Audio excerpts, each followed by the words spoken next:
बिस्मिल्लाहिर्रहमानिर्रहीम। अस्सलाम वालेकुम। वाक़या हज़रत हूद अलैहिस्सलाम। सबसे पहले अगर आपने मेरा चैनल सब्सक्राइब नहीं किया तो प्लीज़ मेरा चैनल सब्सक्राइब करें ताकि हर आने वाली नई से नई कहानी आप तक पहुंच सके। शुक्रिया। बिस्मिल्लाहिर्रहमानिर्रहीम। हज़रत हूद अलैहिस्सलाम कौम आद से ताल्लुक़ रखते थे। आप आद ही के शरीफ और नेक घराने में पैदा हुए।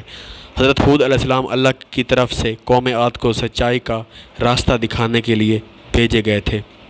आद की कौम गुमराही में मुब्तला थी।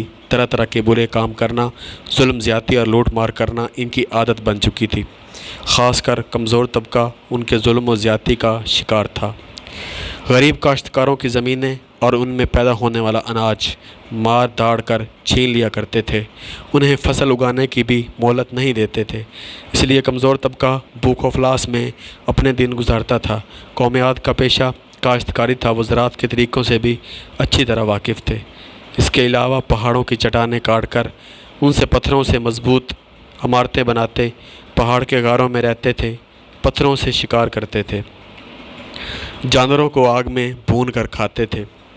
आद के लोग ऐशो इशरत की ज़िंदगी बसर करते थे, लेकिन गरीब और मोहताजों का ख्याल नहीं रखते थे।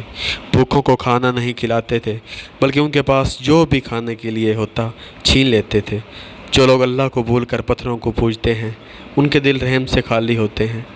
आद की कौम भी मूर्तियों को पूजती थी।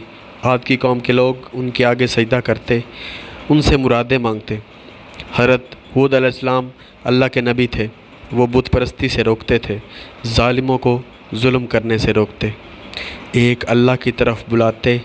आप अपनी कौम से कहते, ए कौम, अल्लाह ही की इबादत करो, इसके सिवा कोई भी इबादत के लायक नहीं। वही एक ज़ात है जिसकी इबादत करनी चाहिए, जिसने ज़मीन, आसमान, शजर व हजर पर को पैदा किया।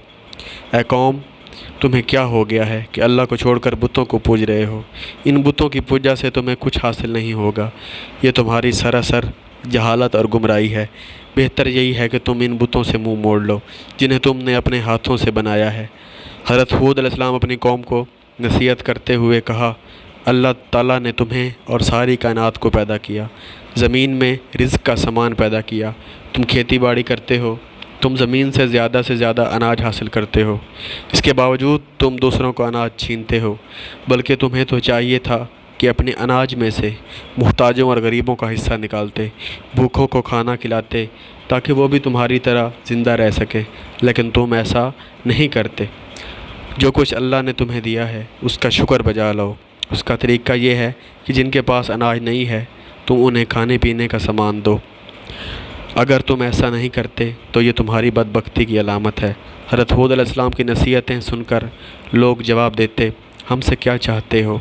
हम जो कुछ करते हैं हमारी अपनी मर्ज़ी है। हम अपनी मेहनत से अनाज पैदा करते हैं। हम किसी भूखे को क्यों खिलाएं? हमारे पास जितना अनाज होगा हम ताकतवर कहलाएंगे। हम वही करते हैं जो हमारे बाप दादा किया करते थे। हज़रत हूद अलैहिस्सलाम कहते कि मुझे अल्लाह ने नबी बनाकर भेजा है ताकि तुमको अच्छी अच्छी बातें बताऊं और बुरी बातों से आगाह करूं और बुरे कामों को रोकूं। अगर तुम सही और सीधा रास्ते पर नहीं चलोगे तो अल्लाह के अज़ाब से नहीं बच सकते। हज़रत हूद अलैहिस्सलाम बार बार अपनी कौम को नसीहत करते रहे।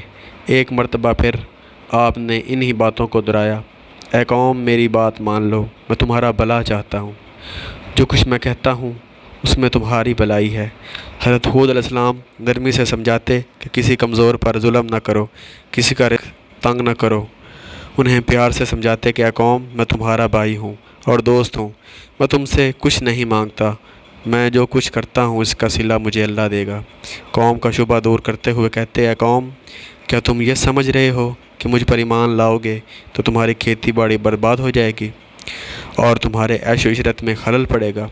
ऐसा कभी ना सोचो। अगर तुम बुतों की पूजा छोड़ दो और मुझ पर ईमान लाओ तो अल्लाह ताला तुम्हारे माल और औलाद में बरकत देगा, तुम्हें क़ुव्वत अता करेगा। आपने अगले ज़माने की बातें याद दिलाते हुए कहा, ए कौम, क्या अल्लाह ने गुमराहों को हिदायत देने के लिए हज़रत नूह अलैहिस्सलाम को नबी बनाकर नहीं भेजा था? इस कौम ने अल्लाह की बातों का इनकार किया तो किस तरह अल्लाह के अज़ाब ने उन्हें पकड़ा था। फिर तुम मेरे नबी होने का क्यों इनकार करते हो? आपने बुतों के बारे में फ़रमाया, ये बुत जिसे तुम अपना महबूब समझते हो ना, یہ نہ کسی کے ساتھ بھلائی کر سکتے، نہ تمہیں نقصان پہنچا سکتے، بلکہ تم خود اپنا نقصان کر رہے ہو۔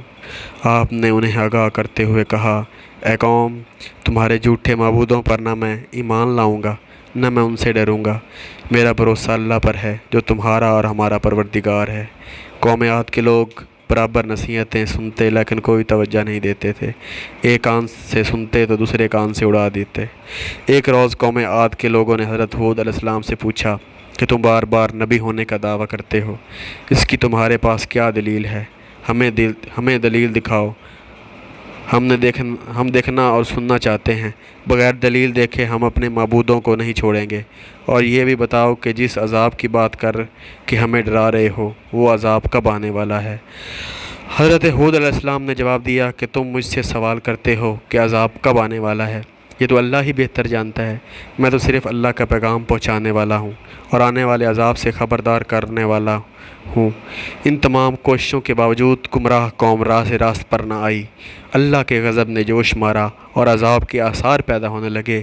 بارش نہیں ہوئی، بارش کی بے حد قلت پڑ گئی، خشکی سے زمین چٹنے لگی، کنویں سوکھنے لگے، کھیتوں میں آبپاشی کے لیے بھی پانی نہیں تھا، درختوں پودوں کی ہریالی ماند پڑنے لگی، پھول مرجھانے لگے۔ قوم عاد پانی کے لیے ترس رہی تھی، پانی کا ایک قطرہ بھی میسر نہیں تھا۔ حضرت ہود علیہ السلام نے اپنی قوم سے کہا، اے میری قوم، اپنے رب سے گناہ بخشواؤ، پھر رجوع کرو تاکہ اللہ بارش برسائے۔ نافرمان لوگوں نے کہا کہ ہم اپنے گناہ نہیں بخشوائیں گے اور تمہیں رسول بھی نہیں مانیں گے۔ لوگ بارش کے لیے ہر وقت آسمان کی طرف دیکھتے رہے، شاید کہیں سے بادل آ جائے اور بارش برسائے۔